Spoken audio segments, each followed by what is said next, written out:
Devastuti, please start without delay. A very good evening to all. We are gathered today for the virtual interactive session with guest of the month, Dr. B. Kalyan Chakravarti, sir, Principal Secretary of Higher Education Department, Government of Assam. The topic today is on changing patterns for excellence in administration and management in higher education of India. We would be starting the session by playing our state anthem. I request Gratia Technology to play the anthem.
Thank you, Gratia.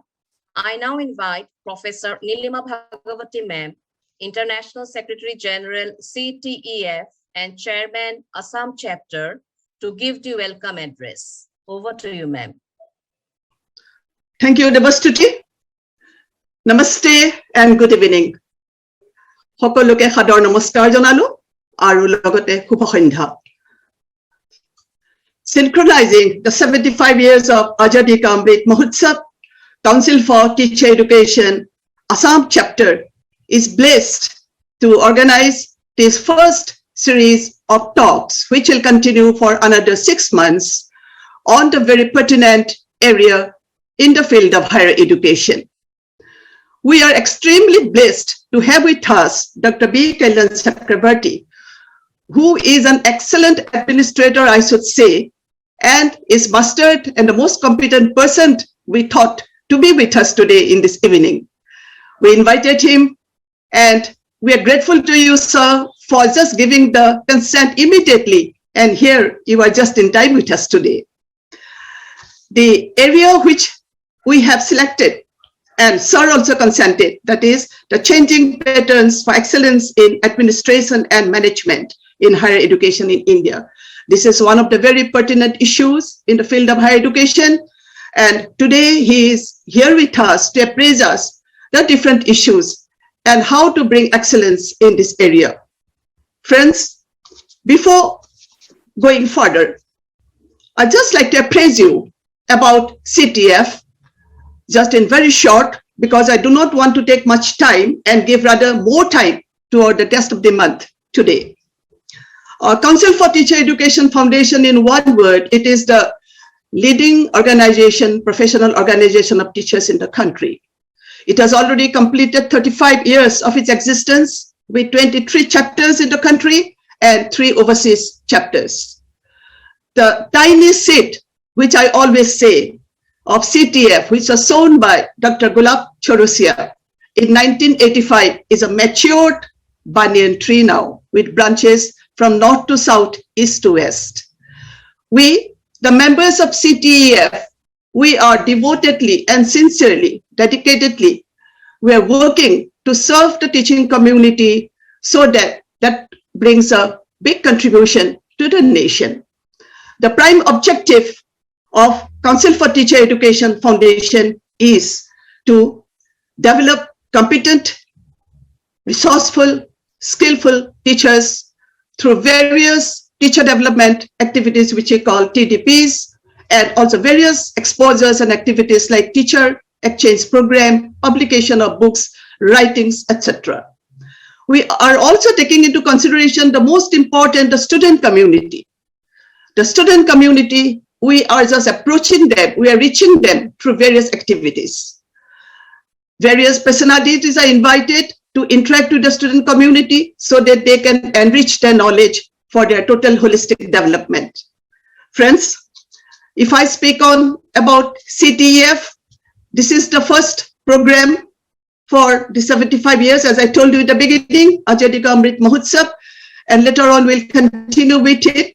But today, my presentation, the welcome note, is extremely short because we are waiting eagerly to hear our guest of demand. But before that, I welcome you, sir, Dr. Kalyan B. Kalyan Chakrabarti, to this program. Very soon you will flag off this program, and we have with us a number of administrators, we have number of participants, and also it is streamlined in Facebook and YouTube. So all the participants and all the viewers will be benefited optimum hearing you.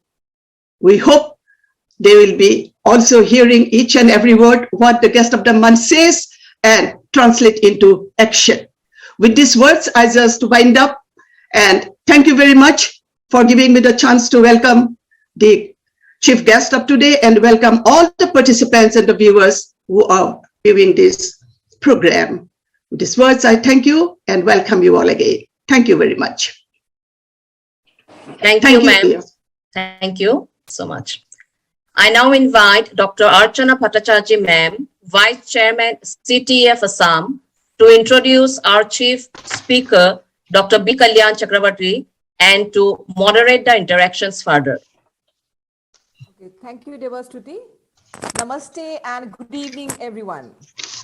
I, on behalf of CTEF Assam chapter, feel honored and privileged to get the opportunity to welcome our distinguished speaker this evening. Dr. B. Kalyan Chakrabarti, IS officer, Assam Meghalaya Cadre 1995 batch, is presently the Principal Secretary to the Government of Assam in Higher Education Department.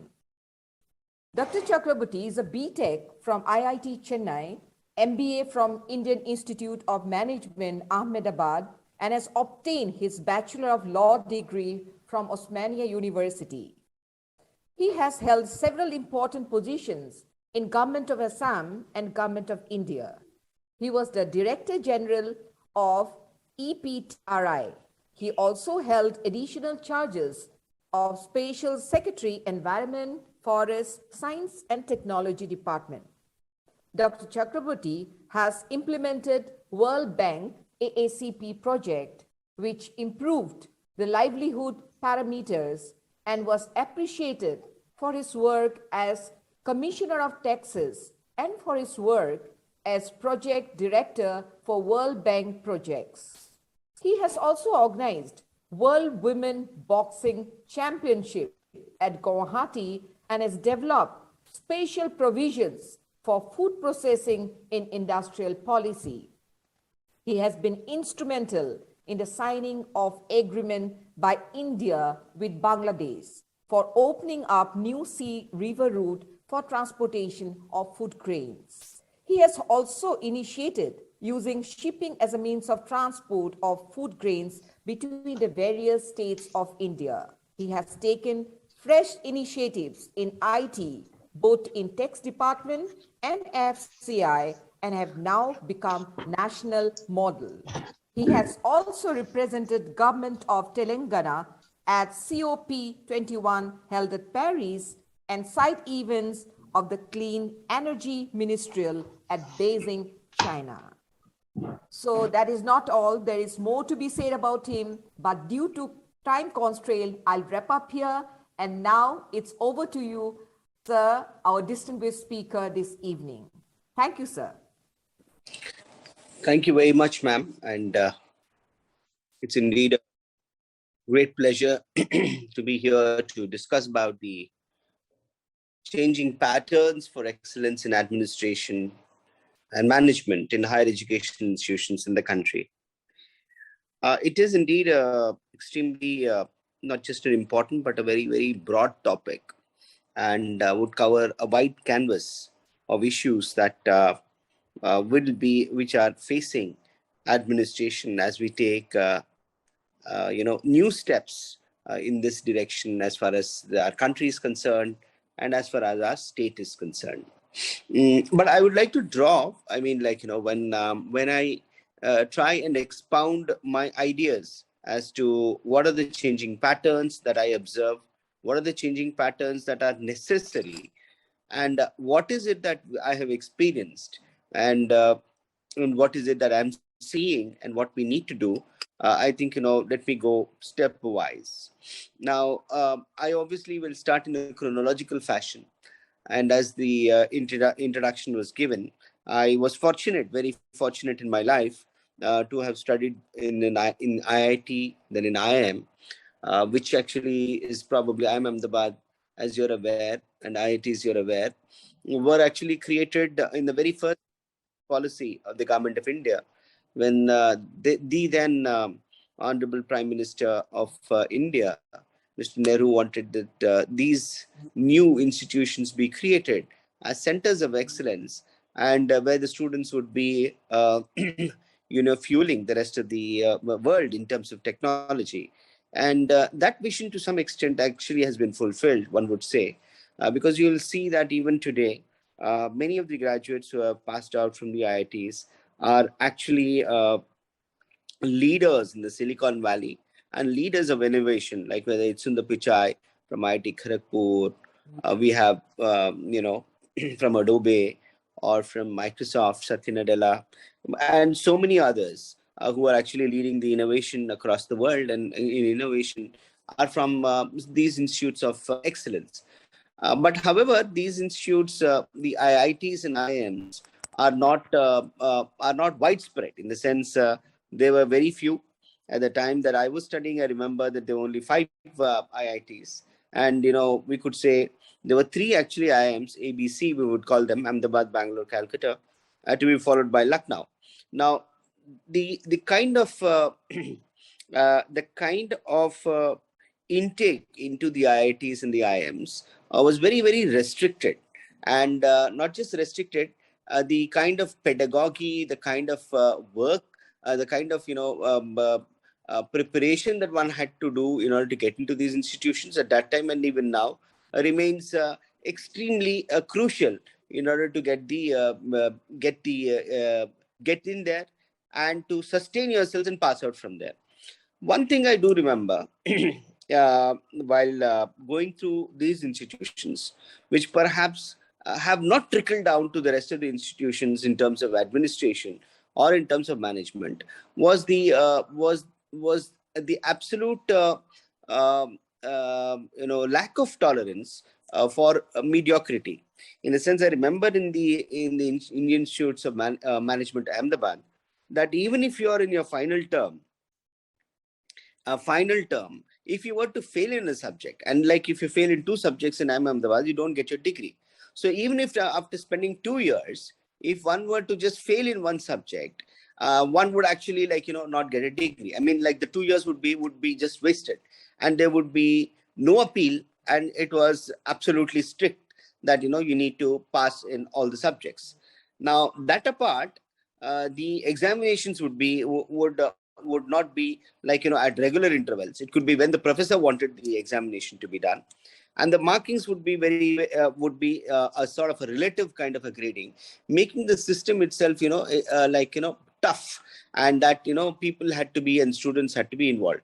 I feel that in today's world, as we move from a traditional kind of learning, rote learning, to a learning which is more innovative, to a learning which is at the cutting edge, and where we want to take our country and our state to the absolute, to the top, we need to therefore probably adopt some of the things that pedagogy and some of the methodology that are adopted in the IITs and the IIMs. Some of them, I'm not saying that all the methodologies that they adopt are better than the rest. I'm not saying that, but in terms of sheer rigor, in terms of sheer lack of tolerance, you can say, with regard to acceptance of mediocrity, we find that these colleges just do not allow any material to pass, or to get a degree from IIT, to get a degree from IIM Ahmedabad, without being sure that the product that they are giving to the world is worth its while. However, I also had an experience thereafter. I must say, I also had an experience of doing a sort of a diploma also in public policy, which is again in administration, which of course the introducer did not mention, in the Indian School of Business, which is also ranked in the top few universities in the world. I did a policy, a course in policy, and it was my experience during that course that you really are not just confined to a university, but we could actually interact with policy administrators, experts, financial experts from across the world, because of the use of technology. And it was really an exhilarating experience to understand policy because of the use of technology. So these are some of the thoughts that I bring with me when I try and analyze how and where we should actually be pitching for, as far as our higher education policy is concerned. I have a small rider out here. One of the riders that I have out here is that, higher education cannot succeed, or cannot be settled, or cannot be in a strong foundation unless and until we ensure that, the elementary, the secondary education, or the feeders to the higher education are also strong. Now, we find that gradually, in our country, a number of institutions which are coming up as private institutions are growing in number.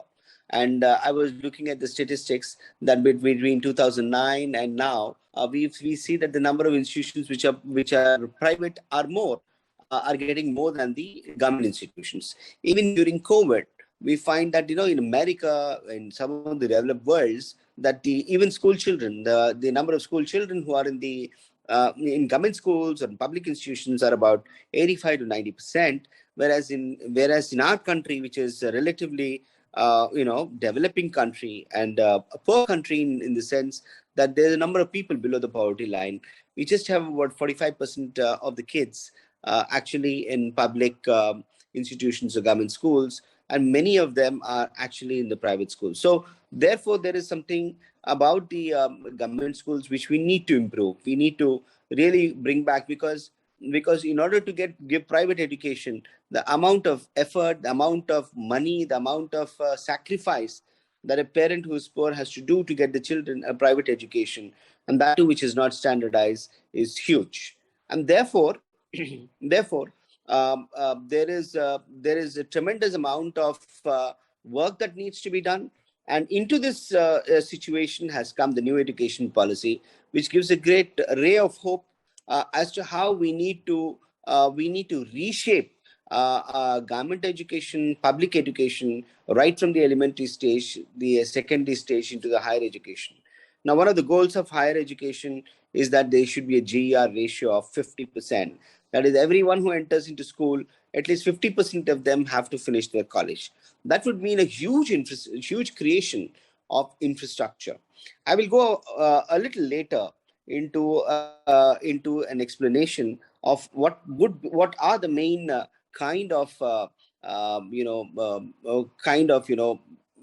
let's say the milestones or the essential ingredients of the new education policy in a very in a very brief way, so that we understand as to what we need to do into administration, what are the changes that we need to bring in order to make higher education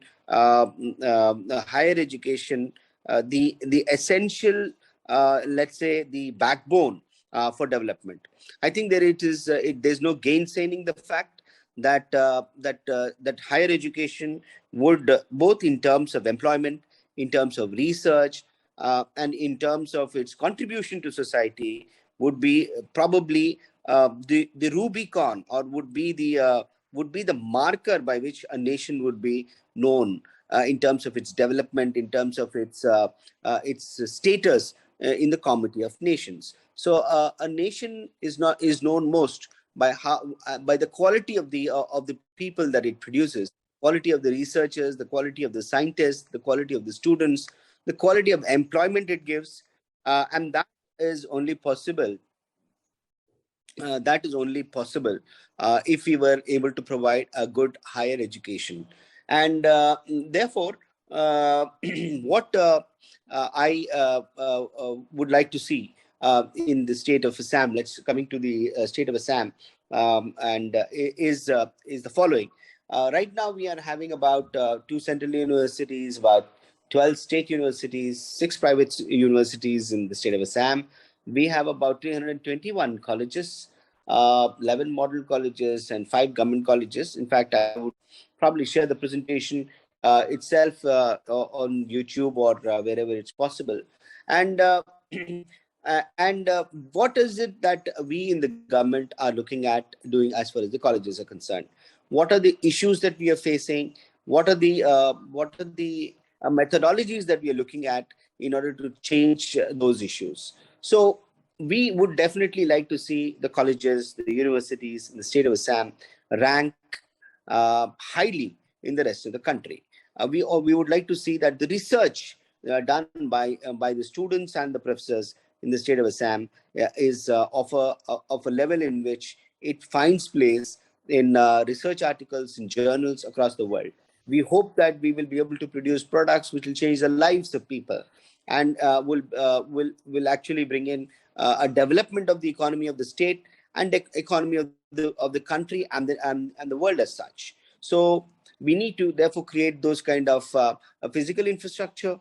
We need to create professors and who will be able to deliver those kind of that kind of knowledge, that kind of enthusiasm in the students.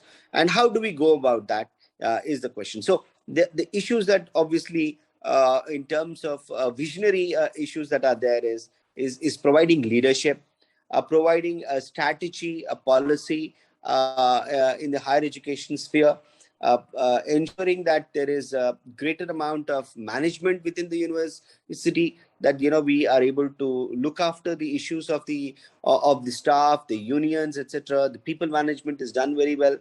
We are able to create resources in the university by which it is able to be sustainable by itself, not fully dependent on the government. The government, of course, will provide resources in order to stabilize the universities, but the universities, which are famous, do well, and attract people from across the world, are independent and have financial autonomy, so that they can do the kind of research, the kind of studies at the cutting edge that they would like to do. So we would like that to happen. And finally, we would like that the processes which are there in the universities, the colleges, are above board. They are very transparent, available to everyone. Everybody knows how a student is admitted, how a student gets his grades, how is he rated, how is he assessed, how the professors are assessed. All these processes should be like extremely curated, curated and well established and transparent. So therefore, there is a need for our leadership. There's a need for policy and strategy for this. There's a need for establishing environment.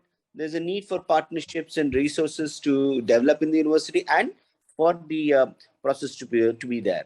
Now, coming to quickly as to the major reforms that we're talking about, as far as the new education policy is concerned, and Assam would also be looking at, is how to bring about a certain degree of uniformity in terms of subjects, in terms of standards among the colleges and the universities, so that there is a credit transfer or an academic bank of credits, which we all talk about.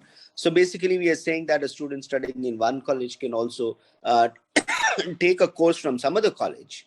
That is something which is possible only when we know what is that the standards of all the colleges are maintained, assessed, and acceptable to each to one another. So therefore, that is one goal that we have.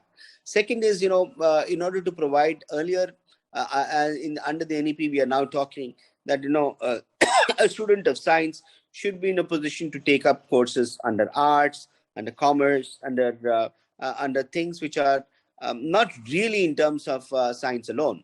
And similarly, those who are in art should be in a position to take up courses maybe related to science. Therefore, it's a holistic kind of education, one in terms of breaking this divide between science, natural science, and social sciences.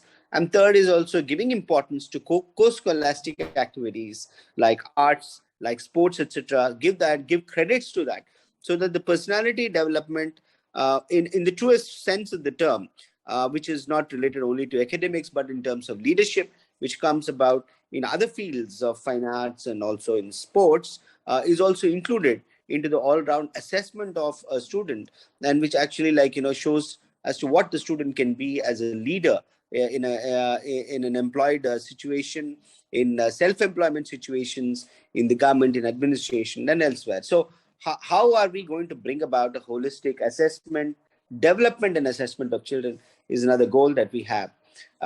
Then, of course, we would like that at the national level, of course, we would like a greater amount of financial resources for the universities and colleges, and the least amount of regulation. The regulation should not be in multiple places, like right now that we have UGC, we have AICT, we have other bodies which will look at the curriculum and etc. So we would like a single kind of an entity which that any college, any higher education institution can deal with. So besides this, of course, there are certain major reforms that we'll have to do. Education essentially, as we know that from the time of the Kothari Commission, is that education should be for everyone. But as we see in the past decade and in some of the decades previous to that, that education is becoming a preserve of those who are privileged, and therefore the private education is actually sometimes the best of private education, both at the elementary, secondary, and at the higher levels, is for people who have the money to afford that kind of a higher education. And therefore it is necessary that we build special education zones, we build scholarships for talented children, we build equal opportunities. Therefore, equality, equity, access, and quality, which are the fundamental underlying themes of higher education and the education policy, is something that we would continuously focus as far as policy is concerned. So we talk about autonomy to the colleges, gradually making the colleges and the universities autonomous, so that while they have certain basic kind of subjects, quality is maintained, autonomously, independently surveyed and assessed. We also would like that institutions get graded economy with a period of time, remove all these bottlenecks of affiliation that most of these colleges face today. And we focus on as we move forward, we focus on subjects, employments. Today, as we were discussing on unemployment, which probably we cannot even think of today. Today, people are talking about green jobs. People are talking about digital technology. I can foresee that 10 years from now, a child who doesn't know how to code, who doesn't understand artificial intelligence, who doesn't understand blockchain technology, who, will be completely obsolete. Like, for example, when my child talked to me about a few years back about Bitcoin, and I showed ignorance, it proved very costly, in the sense, people who are able to understand technology are the ones to survive. And just like, a person who doesn't know how to use a mobile today cannot survive, Similarly, a person who doesn't understand these technologies, who's not digitally enabled, will not in future be able to survive the future world, the fast changing future world. And therefore, introducing educational software, introducing digitally enabled teachers, using the best of resources in terms of understanding technology is going to be a very primary focus and a very important disruptor as far as education is concerned. In fact, everything will be on technology. So technology will not only have to be learned, but also has to be used in day-to-day things. Like in terms of administration, technology will be used in terms of assessing leaves, or in terms of assessing salary, in terms of teaching, in terms of planning, in terms of using this kind of software for those who are specially enabled, providing libraries instead of just libraries which are digitally enabled libraries rather than physical books. So these are things which are going to become something which will be a new normal, and the streaming will be new normal. The use of these technologies will be a new normal, and something that will have to be embedded into each and every college and university in times to come. Of course, we also, while we embark on this journey of technology and science, and that's another thing I would like to, of course, add along with technology, is science.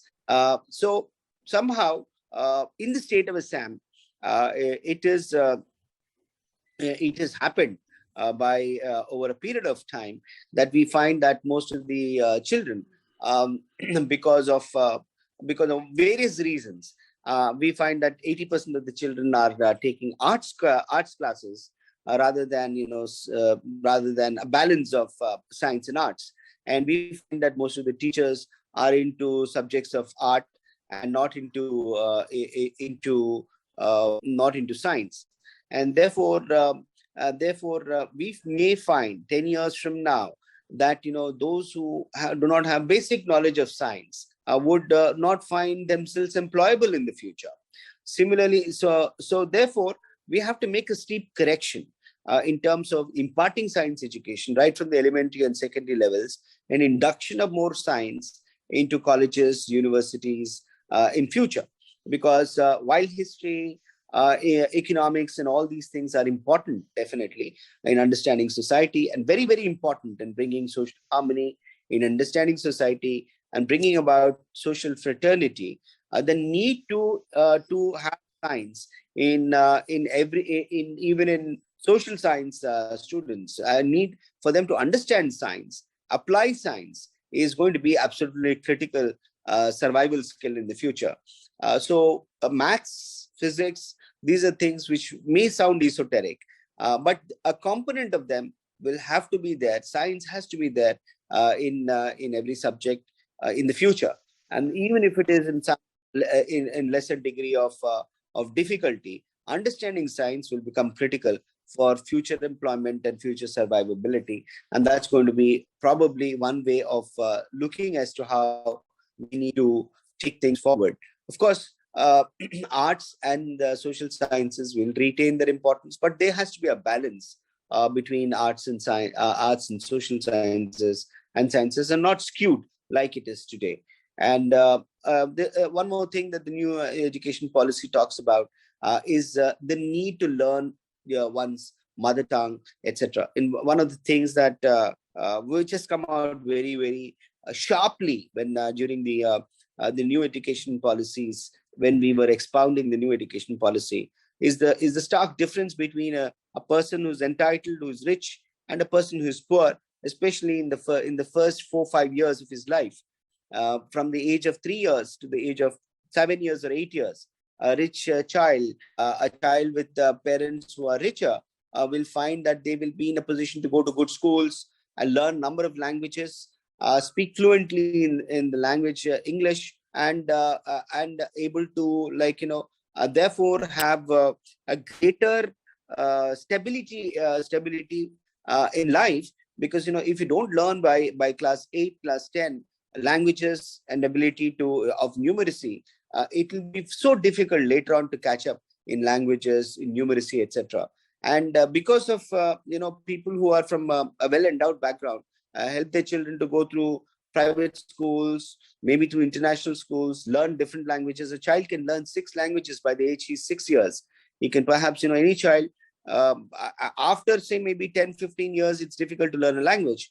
But at the age of 6 years, 7 years, or 8 years, one can learn Chinese, Spanish, French, Assamese, Bengali, Bodo, Tamil, any language very fluently by the age of 6 or 7, because it is at that time that the brain is, very, very receptive.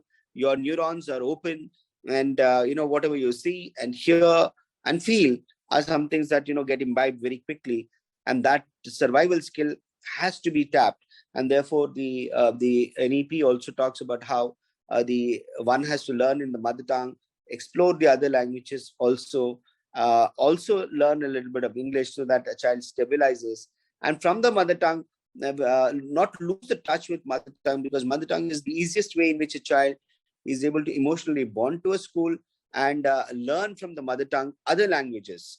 And therefore this language policy, in terms of trying to include, or in order to bring about a language lab for the Northeast. In fact, when the minister had come, the education minister of the government of India had come to Assam, the honorable minister had said that we must have an exploration, a stabilization, and a language lab in the Northeast, so that all the languages, the different rich languages are established. They can be taught. And we need to explore that in times to come. So that's one thing that we will be doing. We'll, of course, the most critical thing is setting standards for all the colleges and universities, because today we take a certain standard of education to be X. We think this is it.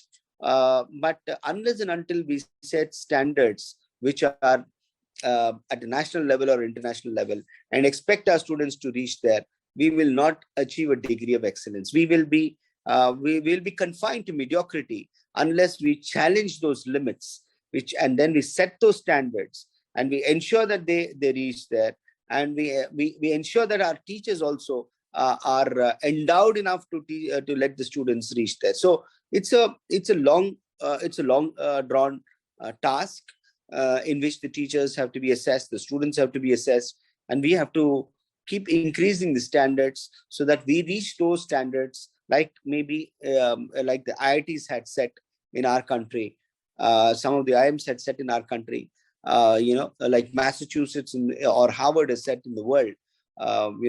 These are the standards that we not everybody would reach, but at least we would be moving in the direction. And today the world has exploded in terms of information, in terms of subjects, and each university would have to have the ability to explore various subjects depending on the interest of the students. So we have a lot of challenges, of course, in our state, in terms of the economics, in terms of the funding, in terms of the way in which we need to provide resources for our professors and for our academia to reach certain levels and standards, to judge them so that they are in a position to we do not we avoid the path of nepotism. We really reward those who are good. There are a number of assistant professors who are youngsters who are extremely good, but when we follow a certain methodology of only like respecting seniority and not merit, then the best professors, assistant professors may get left behind. And when we look at the developed nations, we'll see that merit is so much recognized in terms of when I say merit, I mean innovation, because merit is there with almost everyone in terms of innovation, hard work, enthusiasm. Actually, merit is basically 99% of hard work, innovation, and the rest is inspiration, as they say. And therefore, coming again to some of the great opportunities in the Northeast is women's empowerment. My gut feel is that compared to rest of the country, women's empowerment is much better in the Northeast. Women in the Northeast are much more forthcoming, much more, we have a good gender parity ratio in the Northeast. There is an immense cultural diversity, which is a strength. We find that the society can be extremely harmonious, unlike many other parts of the country.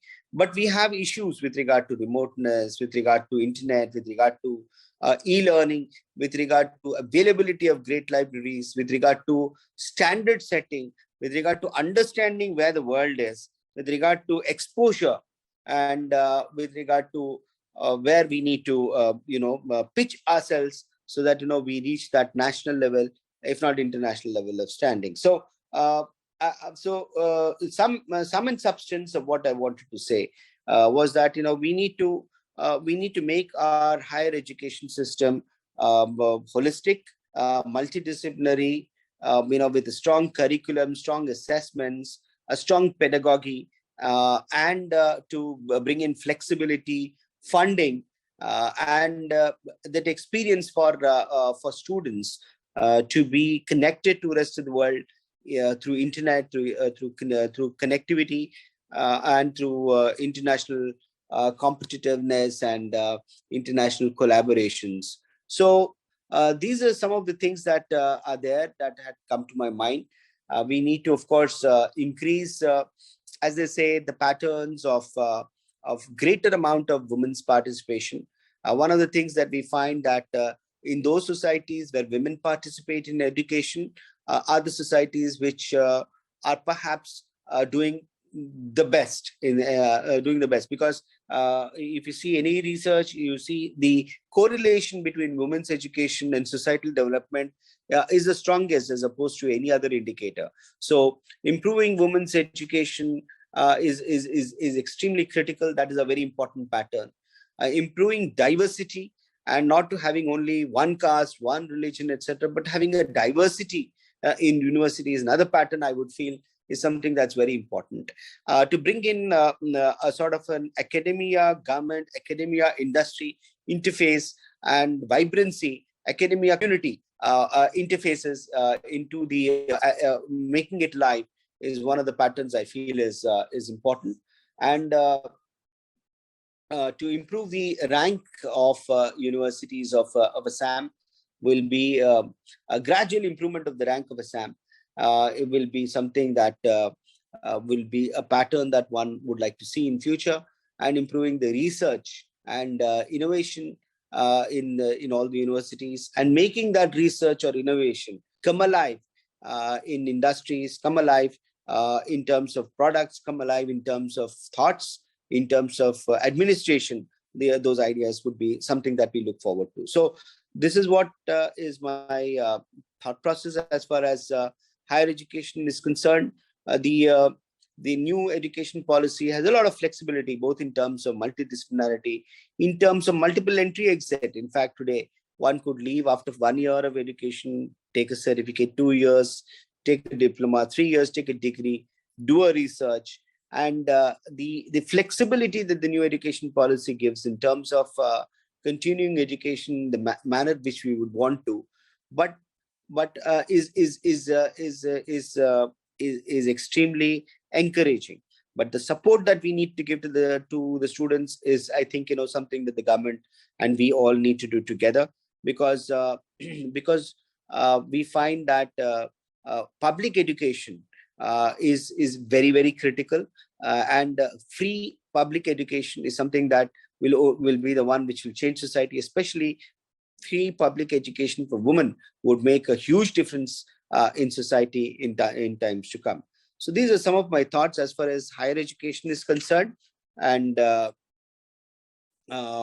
some of the areas in which I feel that we must take higher education would be in terms of greater investment in also vocationalization, in terms of environmental awareness, social awareness, are the areas, the 3-4 areas which I feel in which universities should be pillars of environmental the promotion of the environmental awareness, environmental studies, environmental jobs, in terms of technologies, vocational education, employment orientation, future technologies, and social harmony, social awareness, social skills, communication skills, and are the areas in which I hope that the universities and colleges would focus, and also on the latest technologies. So this is what I had to say. It was, of course, a freewheeling kind of a thought process that I had today, and probably I could share the presentation, which we did prepare in a hurry. I would be willing to take any questions now, and I thank you for giving me this opportunity to present some of my views. Thank you. Thank you so much, Dr. Chakraborty. The topic selected for a discussion today was definitely very broad, but within a very short period and in a very concise and chronological order, you have touched each and every single aspect which can lead to full implementation of the new education policy. 2020. That is what I feel. And secondly, right in the beginning, you have talked about your educational background, and that has really given us plenty of food for thought. You have made us realize how much quality education can contribute towards our own development and thereby the development of the nation. You have touched many areas, and if I go on talking, there won't be time for the other interested academicians who have joined in today, particularly because they wanted to hear you, and maybe they also have some questions for you. And so now I declare that this platform is open for discussion. The interactive session is over now. Sir is ready to take in any questions. So if any one of our invited guests, our academicians, have any questions, please, you can type it on the chat box and I'll take it. Yes, we already have one from Aruna Bhagavati. I'll just read it out. His question is that you take on need for continuous evaluation and assessment of teachers to improve the quality of education. Should that be done?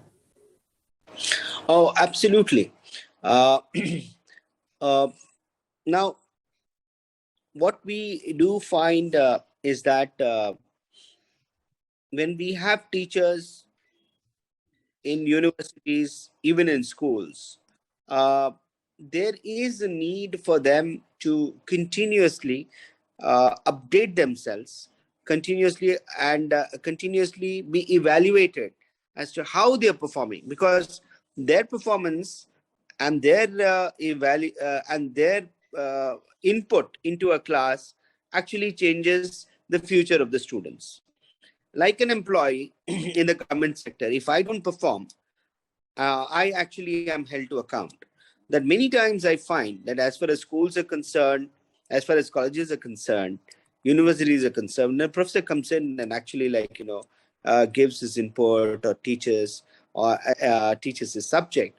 We do not really know what is his level of contribution, his interest, as far as the child is concerned. They may take 2 classes, 3 classes and go away. They may be interested, may not be interested. They may spend very little time in terms of updating themselves or in terms of taking interest in the children. And therefore, that would actually be wasting the future of the child. I personally believe, this is my thought, that there must be an assessment of the teachers. Teachers should be banned, therefore, we must have a ban for the teachers and the professors in terms of how they are doing. Their increment should be linked to their assessments, their future, their continuous evaluation and linking up to their increments, etc., will give them the incentive to be updated. Secondly, the evaluation should also be through students as to what do they feel about how the teacher has taught. So this would also keep them on their toes. It's necessary. Without doing this, we will not be in a position to get the teacher to be motivated and towards himself and towards his students. This is my strong view, and I do hope that if the rest of the people agree to me, both in and outside the government, it should probably be at some point of time become a national policy. Yeah, but sir, I totally agree with you. I totally agree with you, because unless and until we assess the teachers, we can't understand the level. And the best, the persons are the student community, I feel. They're the student community. What, what is lacking, or how is the class taking, or whether the knowledge is given is correct, or anything, any of the sort. I think it is a part and parcel. And you have to really think about it, sir, the assessment. Okay, thank you. And the next question comes from one of our guests. He wants to know, what are the 3 things you would prioritize to ensure academic rigor? To 3 things. Why 3? I do not know why. But anyway, see, in terms of academic rigor, of course, we will obviously have a curriculum. I would feel that the curriculum has to be rigorous. Okay, if the curriculum is is woolly, then we really do not know what is it that we have teaching the student. The second is, of course, in terms of once you have the similar curriculum, the curriculum is not really different between one engineering college and any IIT.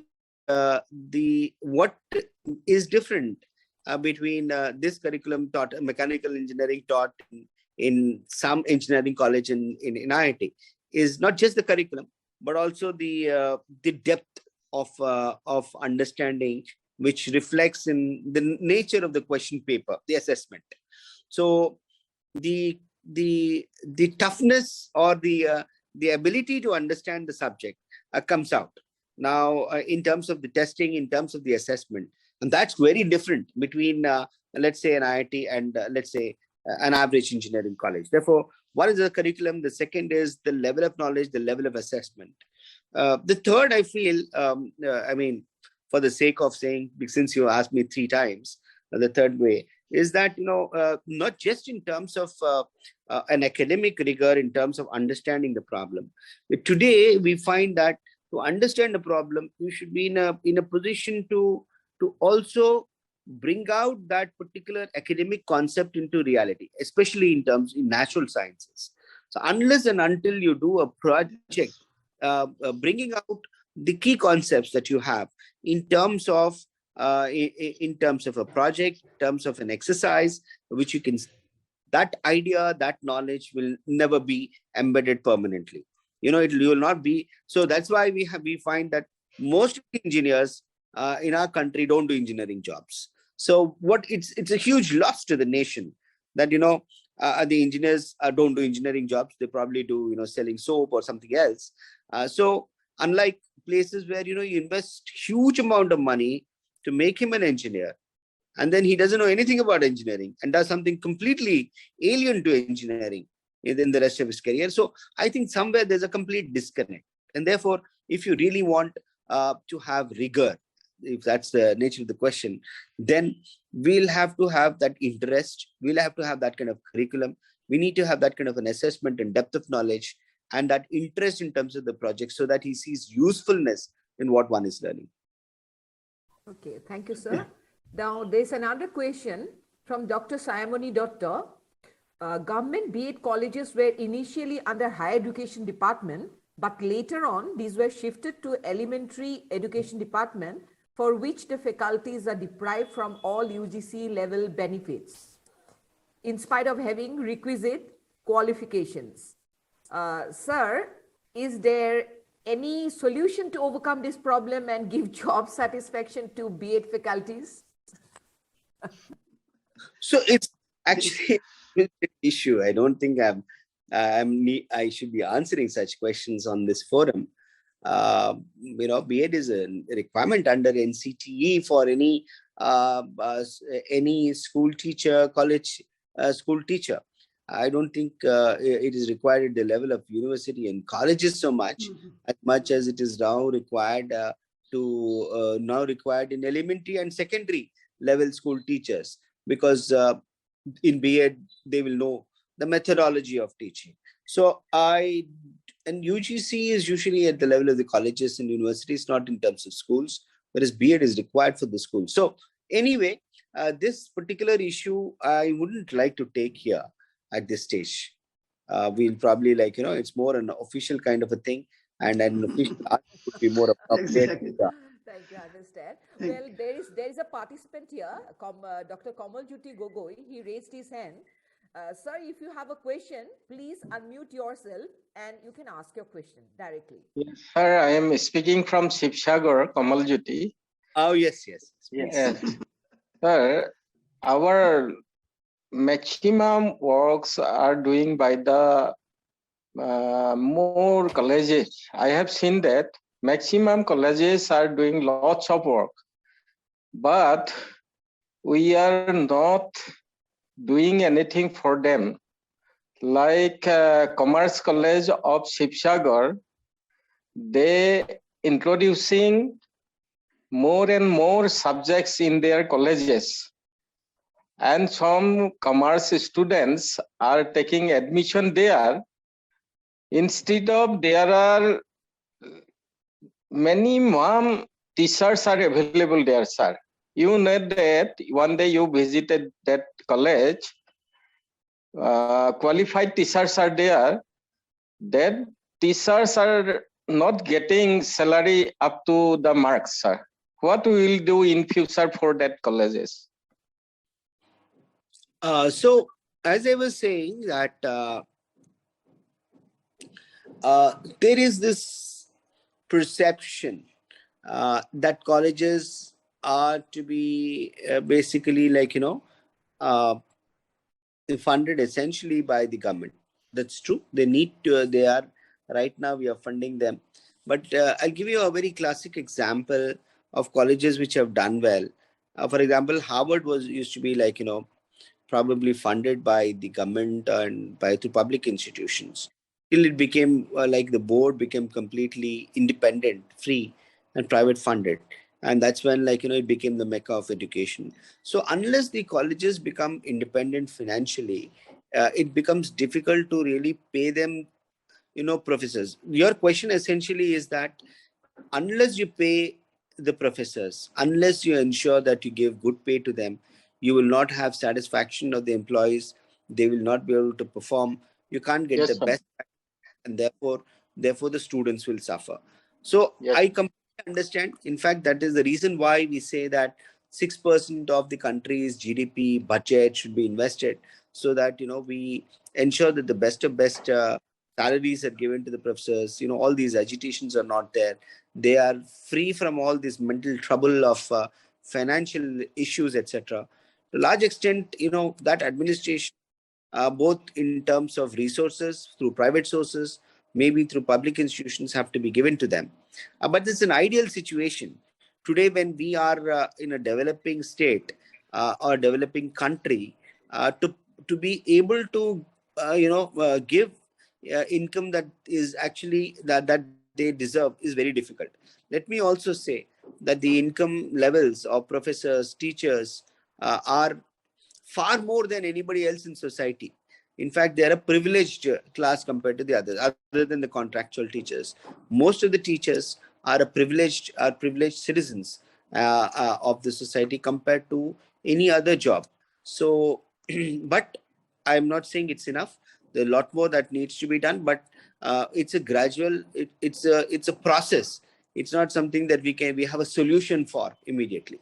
That's the only thing I can say as of now. But we'll make all efforts to see to it that we make them more and more independent, more and more enabled to get finances from anywhere, so that they can take care of the professors and teachers in the colleges. Thank you, sir, for your suggestions. We can empower that colleges. They can arrange the colleges in a PPP mode. Yes, yes, sir. That's what we will hope for in future. Hope for a policy direction in future. Thank you, Thank you. Just one second. Yeah. I hope you can take two more questions, sir.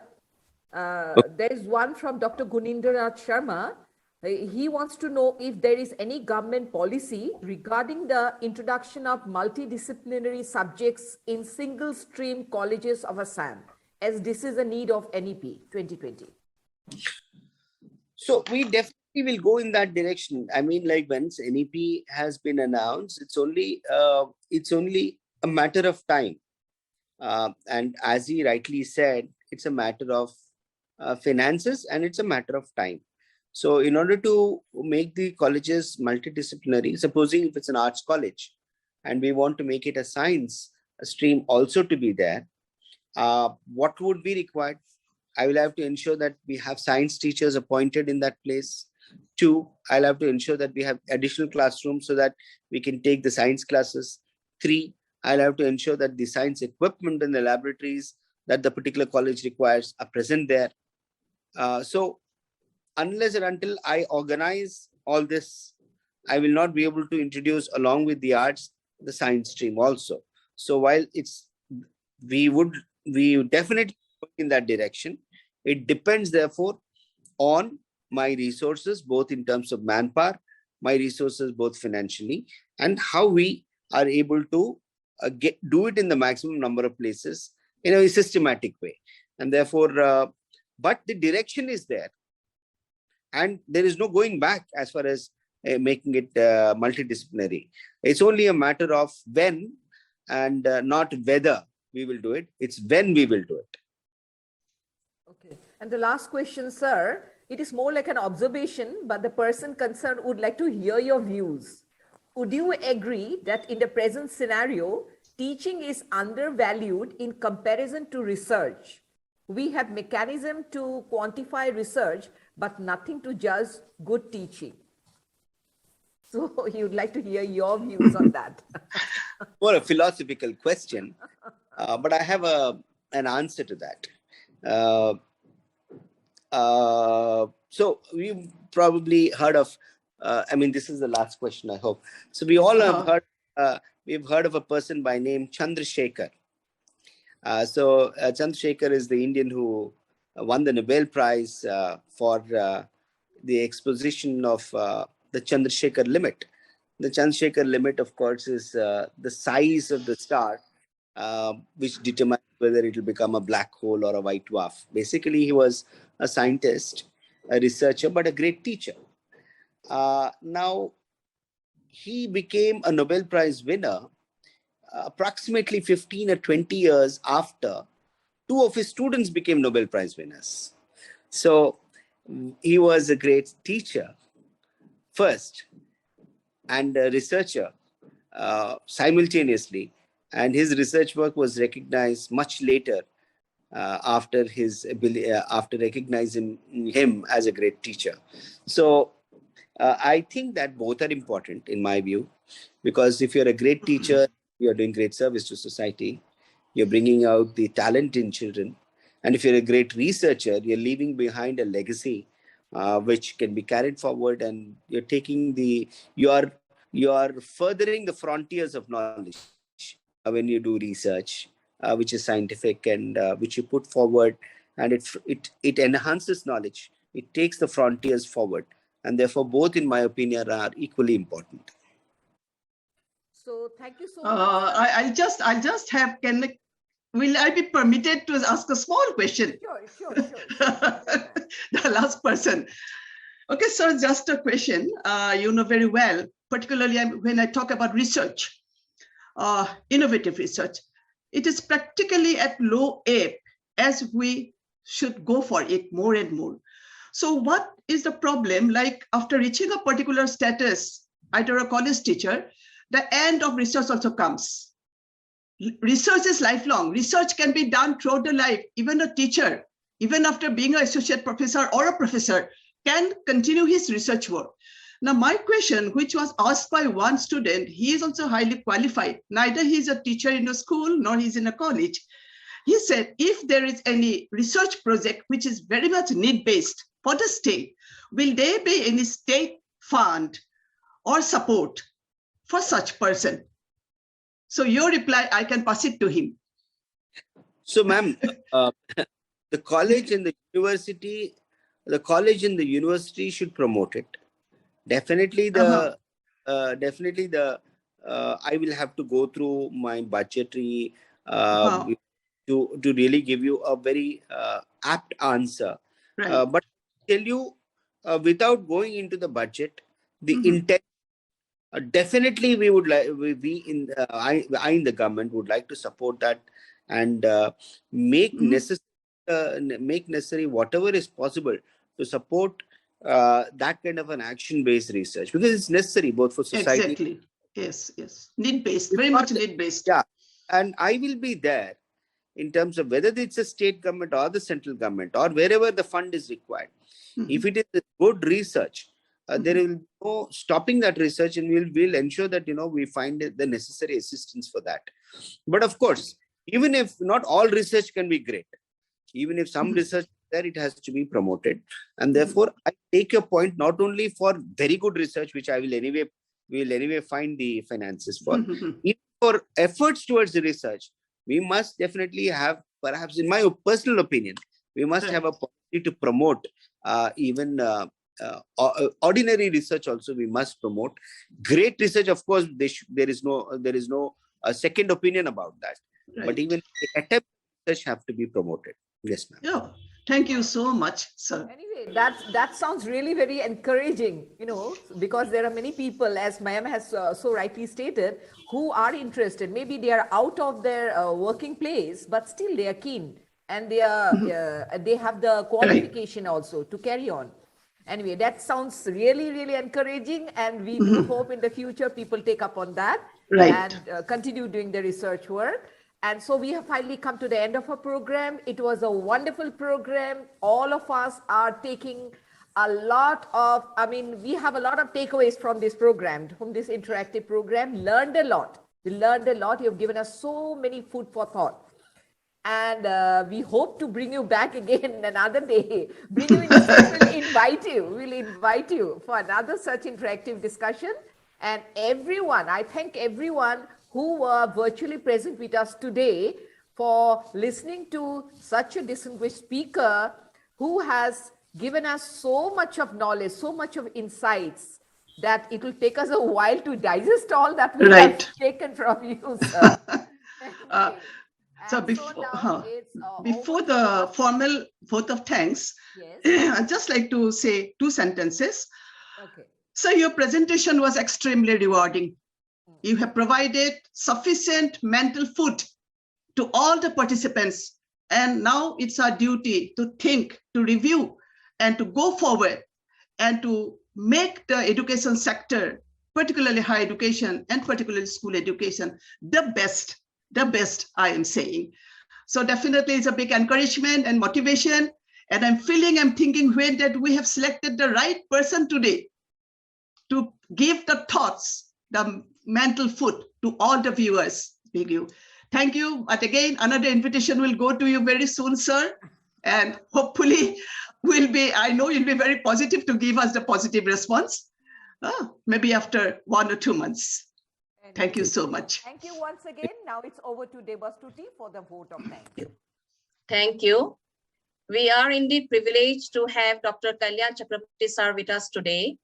On behalf of CTEF Assam, I thank you, sir, for the informative session and the enlightening interactions we had with you today. We are indeed grateful to you for taking time out of your busy schedule to be with us. Thank you once again, sir.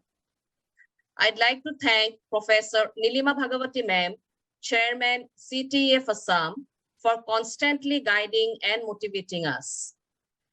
I offer my heartfelt gratitude to Dr. Archana Bhattacharjee ma'am, Vice Chairman CTEF Assam, for moderating the session smoothly. I thank each and every participant for your active involvement and cooperation throughout the session today. I thank Gratia Technology for all the technical support to make this interactive session a big success. Before we end, I request Gratia Technology to play our national anthem. Over to you, Gratia. No, before Gratia does that work, I would like to, on behalf of CTF, I'd like to thank Devastuti Sharma Thank for you. her wonderful anchoring job. And Thank you. I think you can also give the announcement, our recent achievement. Yes. Yeah. Now, I really feel proud. I really feel proud and privileged to again be given this opportunity to make this announcement that in the recent annual conference of Council for Teacher Education, there were many awards, and one of the award was the Best Chapter Award, which was given to Assam. And this is for the second time in succession, because last time also in 2020, Assam was awarded Best Chapter Award, and this time too we have received the same award. And this is a big responsibility. Along with that, we have also won the Best Newsletter Award jointly with Kerala Chapter. But as I say, this is a big responsibility.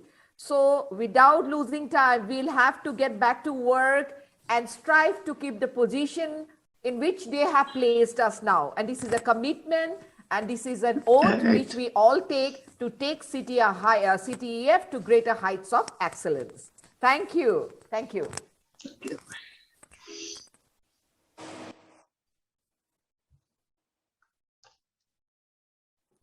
जनगण मन अधिनायक जय हे भारत भाग्य विधाता पंजाब सिंध गुजरात मराठा द्राविड उत्कल बंगा विंध्य हिमाचल यमुना गंगा उच्चल जलधि तरंगा तव शुभ नामे जागे तव शुभ आशीष मांगे गाहे तव जय गाथा जनगण मंगलदायक जय हे भारत भाग्य विधाता जय हे जय हे जय हे जय जय जय जय हे